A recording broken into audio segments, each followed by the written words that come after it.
Praise the Lord. இன்றைய நாளிலும் கர்த்தர் நம்மோடு இடைபடுகிற வார்த்தை 1 பேதுரு 4ஆம் அதிகாரம் 7ஆம் வசனம். எல்லாவற்றிற்கும் முடிவு சமீபமாயிற்று. ஆகையால் தெளிந்த புத்தியுள்ளவர்களாய் இருந்து ஜெபம் பண்ணுவதற்கு ஜாக்கிரதை உள்ளவர்களாய் இருங்கள். ஆமேன்.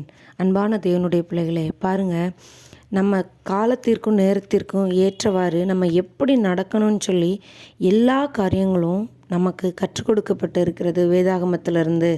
இன்றைக்கு நம்ம தேசத்தில் நடக்கிற, உலகத்தில் நடக்கிற காரியங்களெல்லாம் கேள்விப்படும் பொழுது மிகுந்த திகில், அச்சம் உண்டாகிறது.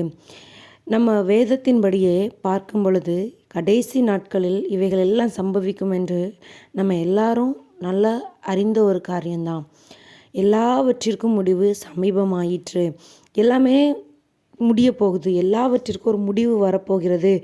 3ஆம் உலகப்போர் வரப்போகுதுன்னு சொல்கிறாங்க. பஞ்சகாலம் நேரிட போகிறது. நமக்கே நல்ல தெளிவாக தெரிகிறது. இப்படிப்பட்ட சூழ்நிலையில் கர்த்தருடைய பிள்ளைகள் என்ன செய்யணும்னு சொல்லி நமக்கு வேதம் கற்றுக் கொடுக்கிறது. பாருங்கள், தெளிந்த புத்தி உள்ளவர்களாக இருந்து ஜெபம் பண்ணுவதற்கு ஜாக்கிரதை உள்ளவர்களாக இருங்கள். நீங்கள் வேறு எதுவுமே செய்ய வேண்டாம். முழங்கால் போட்டு நல்ல ஜெபம் பண்ணுங்க. ஒருவேளை நீங்கள் நினைக்கலாம், நம்ம ஜெபம் பண்ணுனா என்ன நடக்கும்? இன்றைக்கி நடக்கிற பிரச்சனை என்ன தீர்ந்துருமா? இல்லை நாளைக்கு வரப்போகிற பிரச்சனை வராமல் இருந்துருமா? நம்ம ஜெபிக்கிறதுனால என்ன நடக்க போகுதுன்னு சொல்லி ஒரு வேளை நீங்கள் யோசிக்கலாம். கர்த்தருடைய பிள்ளைகள் திறப்பில் நிற்கும் பொழுது ஆண்டவர் சொல்லியிருக்கிறார், நடக்கிற காரியங்கள், நடக்கிற தண்டனைகள், நமக்கு கொடுக்கப்படுகிற பஞ்சங்களோ கொடுமையான நாட்களோ குறைக்கப்படும் என்று சொல்லியிருக்கிறார். அது மட்டும் இல்லை, கர்த்தருடைய பிள்ளைகளுக்கு தேசத்தில் எவ்வளோ பெரிய பிரச்சனைகள் நடந்தாலும் அவர் கைவிட மாட்டார். கர்த்தருடைய பிள்ளைகளை அவர் கைவிட மாட்டார்.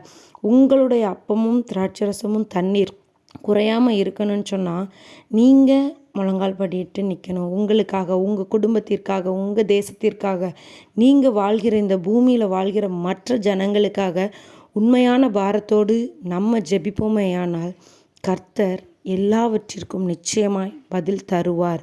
ஒருவேளை நம்ம நினைக்கலாம், நம்ம ஜெபிக்கிற இந்த சின்ன ஜெபம் எப்படி அசைக்கும்னு சொல்லி. இல்லவே இல்லை. உங்கள் இருதயத்தை கர்த்தர் பார்க்கிறார். நம்ம யாராக வேணாலும் இருக்கலாம். நம்ம சின்ன பிள்ளையாக கூட இருக்கலாம்.